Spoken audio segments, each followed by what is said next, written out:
सभी बच्चों खुश रहो। सभी को गुड मॉर्निंग। एगोर्स इन एकेडमी स्टूडेंट ऑनलाइन क्लासेस में आप लोगों का हार्दिक स्वागत है। बिजनेस मैनेजमेंट में हमारा 13 का चैप्टर चल रहा है। इसके बाद में 2 चैप्टर और बचेंगे अपने, 14 का चैप्टर और 15 का। सामाजिक उत्तरदायित्व और निगम उत्तरदायित्व, ये तो 14 का चैप्टर है और 15 का है जीएसटी संबंधी जो उसके बारे में अध्ययन इसके बाद में हम लोग करेंगे। बीमा वाले चैप्टर में जो 13 का चैप्टर अपना चल रहा है, इसमें हम लोग बीमा एजेंट के बारे में पढ़ रहे थे। बीमा एजेंट की एक नॉर्मल जानकारी मैंने आपको बताई थी। आज हम पढ़ेंगे बीमा एजेंट की जो विशेषताएं हैं और बीमा एजेंट बनने के लिए कौन कौन सी योग्यताएं होनी चाहिए। मतलब बीमा एजेंट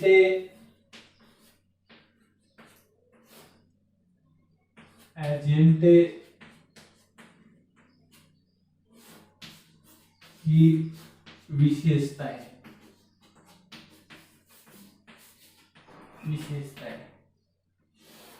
बीमा एजेंट की विशेषताएं। बीमा एजेंट की विशेषताओं से पहले बीमा एजेंट के बारे में एक बार फिर मैं आपको थोड़ा बता देता हूं। उसके बाद में विशेषताओं का जो अध्ययन होता है वो आसानी के साथ किया जा सके। अगर बीमा का अर्थ हम लोग सही प्रकार से देख लेते हैं तो बीमा एजेंट की जो विशेषताएं वो अपने आप ही उसमें से निकल आती हैं। तो मैंने आपको बताया था कि बीमा एजेंट के बारे में मैंने आपको बताया था, इंश्योरेंस एजेंट जो होता है बीमा एजेंट, ठीक है। बीमा एजेंट वह होता है जो बीमा करता और बीमित इनके मध्य मध्यस्थता करता है, मध्यस्थता निभाता है, इनके मध्य कार्य करता है। बीमा करता बीमा कंपनी, नियोक्ता होता है ये मालिक होता है, और बीमित वह व्यक्ति होता है जो बीमा करवाता है। अपनी माल वस्तु गोदाम जान माल भाड़े जीवन आदि का जो बीमा करवाता है वह व्यक्ति होता है बीमित होता है। तो इस प्रकार से बीमा एजेंट वह व्यक्ति होता है जो बीमा करता और बीमित के मध्य मध्यस्थता करता है, अनुबंधात्मक संबंध स्थापित करवाता है। बीमा एजेंट का जहां तक क्वेश्चन है, बीमा एजेंट की जो नियुक्ति है, बीमा एजेंट के जो अधिकार हैं, प्रावधान और एजेंट के मध्य जो मध्यस्थता जो है वो एजेंसी संबंधी अनुबंध जो होते हैं, एजेंसी संबंधी जो काम होते हैं उसके अंदर दिया हुआ है। इसमें अनुबंध अधिनियम जो है 1872 की धारा 182 से 238 के मध्य दिया हुआ है। इसके अनुसार बीमा एजेंट वह होता है जो प्रधान के तृतीय पक्षकार के साथ अनुबंधात्मक संबंध स्थापित करवाता है, अर्थात प्रधान तथा तृतीय जो पक्षकार होता है उसके मध्य मध्यस्थता करवाता है, उसके मध्य दोनों के मध्य मध्यस्थता जो है वो करवाता है। तो बीमा एजेंट जो होता है, बीमा नियोक्ता होता है, बीमा करता होता है या मालिक होता है, प्रधान होता है, उसके द्वारा दिए गए अधिकार वगैरह जो होते हैं, अधिकार लिखित भी हो सकते हैं, ग्रहित भी हो सकते हैं, मौखिक भी हो सकते हैं, उसके द्वारा दिए गए जो अधिकार होते हैं उनके अनुसार ही कार्य करता है। इस प्रकार से ये बीमा एजेंट है। इसके अलावा मैंने आपको ये भी इसके अंदर बताया था कि बीमा एजेंट की नियुक्ति भी मैंने आपको बताई थी जो अनुबंध करने की क्षमता रखता हो, जैसे वयस्क व्यक्ति जो होता है, स्वस्थ मस्तिष्क का होता है, या कानून द्वारा जिसको योग्य घोषित नहीं किया गया वो सभी बीमा एजेंट की नियुक्ति कर सकते हैं। इसके अलावा कोई भी कंपनी, निगम, संस्था या न्यायालय जो होते हैं या अधिक सेवायोजक होते हैं वो भी बीमा एजेंट की संयुक्त रूप से नियुक्ति कर सकते हैं। ये भी मैंने आपको बताया था। उसके बाद में बीमा एजेंट कौन बन सकता है, इसके बारे में भी हम लोगों ने पढ़ा था।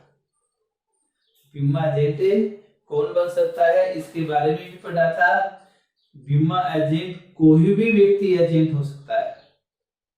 एक अवयस्क व्यक्ति होता है वो भी एजेंट हो सकता है, चाहे उसमें अनुबंध करने की क्षमता हो या नहीं हो। क्योंकि एजेंसी संबंधी जो अनुबंध होते हैं उनका जन्म जो होता है वो ठहराव से होता है। इसके लिए ठहराव क्या होता है आप जानते हो, प्रस्ताव प्लस स्वीकृति। प्रस्ताव प्लस स्वीकृति ये क्या होता है, ठहराव होता है। तो एजेंसी संबंधी ये जो अनुबंध है इसमें किसकी आवश्यकता होती है, इसके लिए एजेंसी संबंधी यहाँ जो है एजेंट के लिए किसकी आवश्यकता होती है, प्रस्ताव की आवश्यकता होती है और स्वीकृति की आवश्यकता होती है। तब क्या बन जाता है, ठहराव बन जाता है। तो एजेंट जो होता है कि ठहराव के द्वारा ही होती है, लेकिन जिस व्यक्ति के द्वारा एजेंट की नियुक्ति की जाती है जैसे प्रधान होता है, नियुक्ता वगैरह होता है, इसके अंतर्गत अनुबंध करने की क्षमता होनी चाहिए, क्योंकि एजेंट द्वारा किए गए सभी प्रकार के जो कार्य होते हैं उसके लिए प्रधान ही जिम्मेदार होता है। तो ये और सामान्यतः जहां तक एक प्रश्न होना चाहिए वो एक अवयस्क व्यक्ति जो होता है उसको एजेंट नियुक्त नहीं करना चाहिए। बालिग होता है या वयस्क होता है उसकी नियुक्ति करना लाभप्रद होता है, क्योंकि उसके द्वारा किए गए सभी प्रकार के जो कार्य होते हैं उसके लिए प्रधान तो जिम्मेदार होता है लेकिन एजेंट नहीं होता। अगर अवयस्क व्यक्ति को एजेंट नियुक्त किया गया है तो एजेंट की जो विशेषताएं हैं, अब अपना जो मेन टॉपिक है आज का इसके ऊपर आते हैं हम लोग। एक एजेंट की विशेषताएं, एजेंट की जो विशेषताएं हैं उनका अध्ययन आप निम्नलिखित बिंदु के आधार पर कर सकते हैं। एजेंट की विशेषताएं, पहली विशेषता जो इसकी आती है एजेंट की वो है बीमाकर्ता। सबसे पहले है बीमाकर्ता जो होता है, बीमा करने वाला व्यक्ति, ये एक प्रकार से क्या है, कंपनी। बीमा करने वाला कौन है, बीमा कंपनी। कौन सी कंपनी है, बीमा कंपनी। इसलिए बीमा करता क्या होता है, नियोक्ता होता है, प्रधान होता है, मालिक होता है।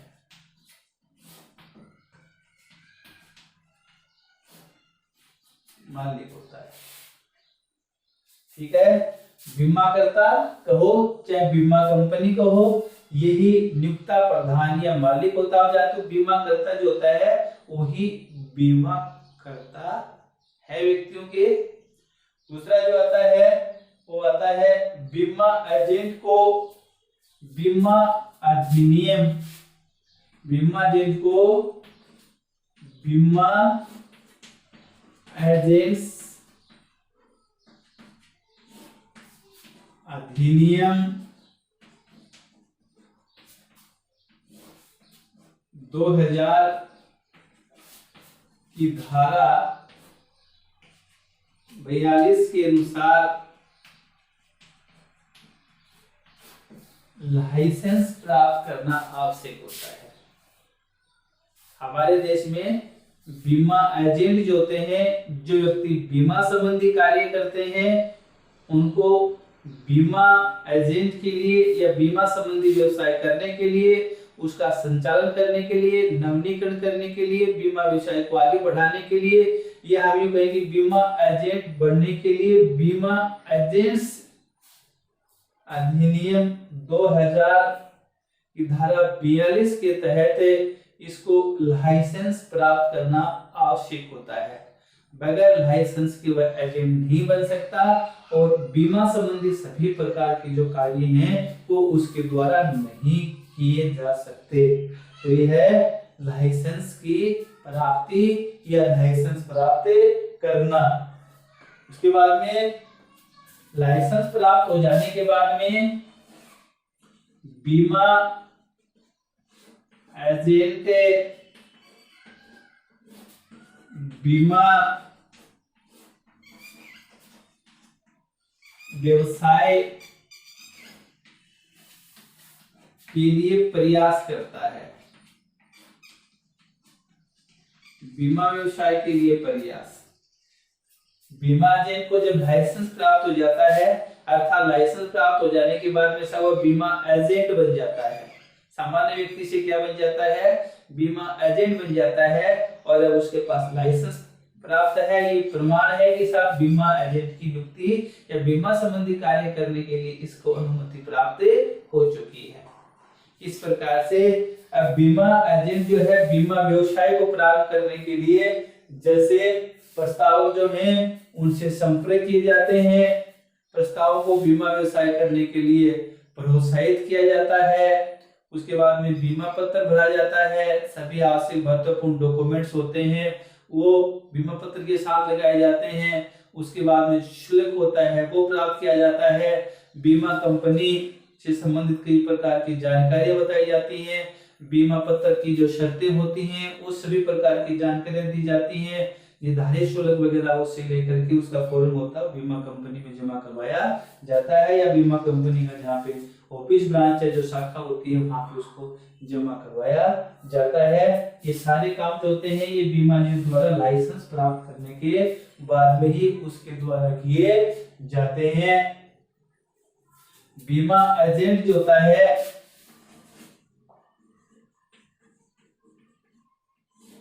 एजेंट कमीशन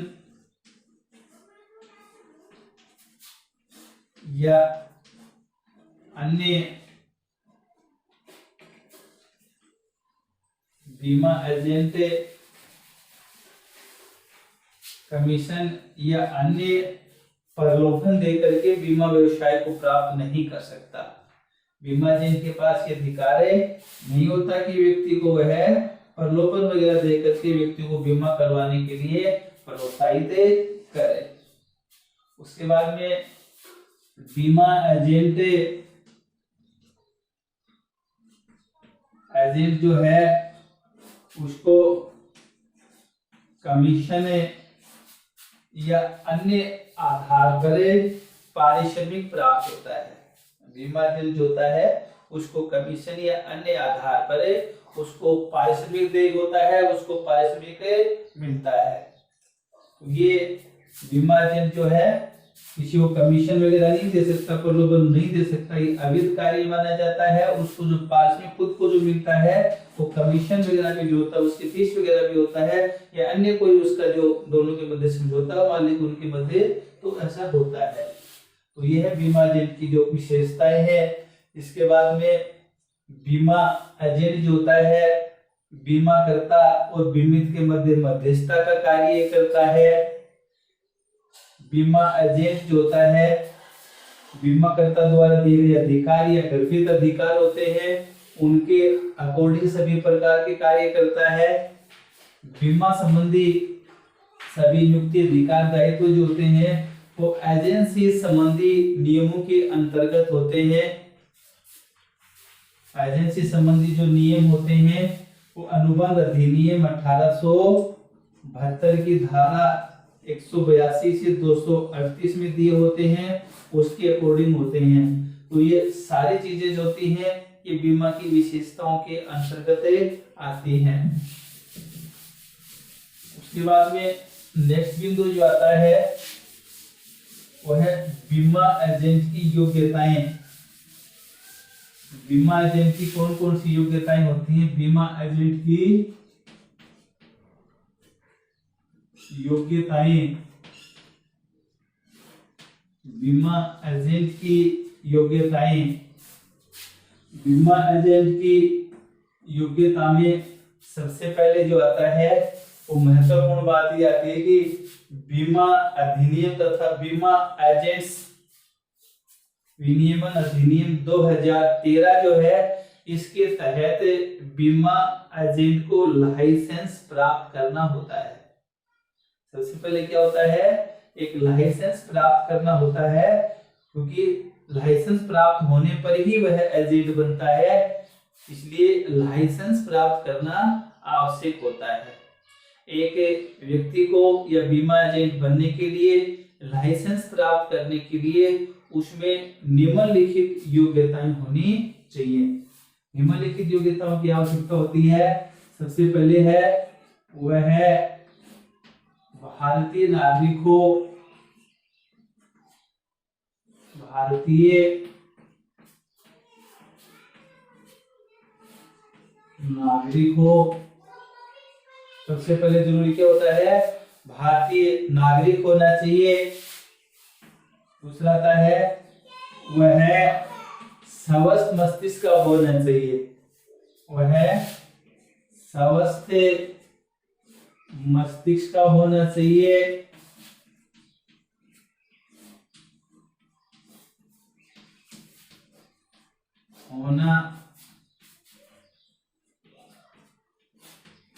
स्वस्थ मस्तिष्क का होना चाहिए। तीसरी जो बात आती है वह है 10वीं कक्षा उत्तीर्ण कर चुका हो, कम से कम जो है 10वीं क्लास जो है वो उसके पास होनी चाहिए। और एक और जो मैन आता है वह वयस्क होना चाहिए, वयस्क होना चाहिए, यानी अवयस्क नहीं होना चाहिए। अर्थात उसकी जो उम्र है वो 18 वर्ष या इससे अधिक हो, 18 वर्ष या इससे अधिक होनी चाहिए। 18 वर्ष का जो होता है उसको वयस्क कहते हैं, 18 वर्ष का कम जो होता है उसको अवयस्क कहा जाता है। तो इस प्रकार से भारतीय नागरिक होना चाहिए, स्वस्थ मस्तिष्क का होना चाहिए, वह 10वीं क्लास उत्तीर्ण कर चुका हो और वयस्क होना चाहिए, कम से कम 18 वर्ष होना चाहिए। नेक्स्ट जो आता है वह है न्यायालय के द्वारा, किसी सक्षम न्यायालय के द्वारा उसको किसी कानून अपराधी या अपराध के लिए उकसाए जाने के लिए किसी सजा वगैरह उसकी नहीं हो, अपराध के लिए दोषी नहीं हो, उसको दंडनीय दोषी नहीं माना गया हो, तो ऐसा जो व्यक्ति होता है वो भी एजेंट नहीं बन सकता है। लेकिन अगर न्यायालय द्वारा, कानून के द्वारा अपराध या अन्य मामले के तहत उसको दोषी पाया गया है, दोषी पाया गया है तो एजेंट नहीं बन सकता। लेकिन यदि किसी अपराधी को ऐसे अपराध की सजा पूरी किए हुए 5 वर्ष हो गए हों, अपराध की सजा जो है पूरी किए हो 5 वर्ष पूरे हो गए हों, अपराध की सजा पूरी किए हुए 5 वर्ष उसको अगर हो गए हैं तो ऐसी स्थिति में वो एजेंट बन सकता है। तो ये थे इसकी योग्यताएं, कौन कौन सी योग्यताएं होनी चाहिए। एक और जो क्वेश्चन कई बार जो आता है वो आता है एजेंट और नौकर में अंतर। एजेंट और नौकर, इसमें कौन कौन से अंतर होते हैं इनके बारे में एक बार फिर मैं आपको बता देता हूं। अंतर का आधार, एजेंट और नौकर में कौन कौन से अंतर होते हैं ये पहले मैंने आपको बताया था। कई बार परीक्षा में क्वेश्चन 4 नंबर का आता है, एक बार फिर आपकी याददाश्त के लिए मैं आपको बता देता हूँ। एजेंट तथा नौकर में जो अंतर होते हैं वो निम्नलिखित बिंदुओं के आधार पे हम लोग कर सकते हैं। तो पहला जो मैंने आपको बताया था वो था अनुबंधात्मक संबंध। अनुबंधात्मक संबंध, अनुबंधात्मक संबंध, एजेंट अपने मालिक के तीसरे प्रस्ताव के साथ अनुबंधात्मक संबंध स्थापित करवाता है, जबकि नौकर ऐसा नहीं करता, क्योंकि नौकर अपने मालिक के निर्देश अनुसार ही कार्य करता है, निर्देश के अनुसार ही कार्य करता है। दूसरा मैंने आपको बताया था पारिश्रमिक के आधार पे अगर हम देखें, एजेंट का जो पारिश्रमिक होता है वो कमीशन या फीस है। एजेंट का पारिश्रमिक कमीशन या फीस होता है। नौकर का जो पारिश्रमिक है वो वेतन है। उसके बाद में एक होते हैं सेवायोजक। एक एजेंट के अनेक सेवायोजक हो सकते हैं। संयुक्त रूप से अनेक सेवायोजक एजेंट के हो सकते हैं, लेकिन नौकर का एक ही सेवायोजक होता है। एक आता है एजेंट एवं नौकर। एजेंट एवं नौकर। एजेंट ये होता है, एक समय में एजेंट और नौकर दोनों नहीं बन सकता। एजेंट केवल एजेंट ही रहता है। लेकिन अक्सर देखने में आता है कि नौकर जो होता है वो कभी कभी नौकर के साथ एजेंट का कार्य भी पार्ट टाइम कर सकता है। तो ये अंतर हाईकोर्ट के अनुसार जो अंतर बताए गए थे वो हम लोगों ने देखे। तो बीमा एजेंट के बारे में हम लोग पढ़ रहे हैं। बीमा एजेंट से आप क्या समझते हो, बीमा एजेंट क्या होता है, इसका जो अर्थ है, बीमा एजेंट की नियुक्ति कौन करता है, बीमा एजेंट कौन बन सकता है, ठीक है, नौकर तथा एजेंट में कौन कौन से अंतर होते हैं, बीमा एजेंट की विशेषताएं कौन सी होती हैं, बीमा एजेंट के लिए कौन कौन सी योग्यताएं होती हैं, इनके बारे में हमने अध्ययन किया। एक लास्ट वीडियो जो इसका और बनेगा वो बीमा एजेंट के कौन कौन से कार्य हैं, कौन कौन से निश्चित कर्तव्य हैं, इनके बारे में हम लोग कल पढ़ेंगे। तब तक के लिए सभी बच्चों को धन्यवाद।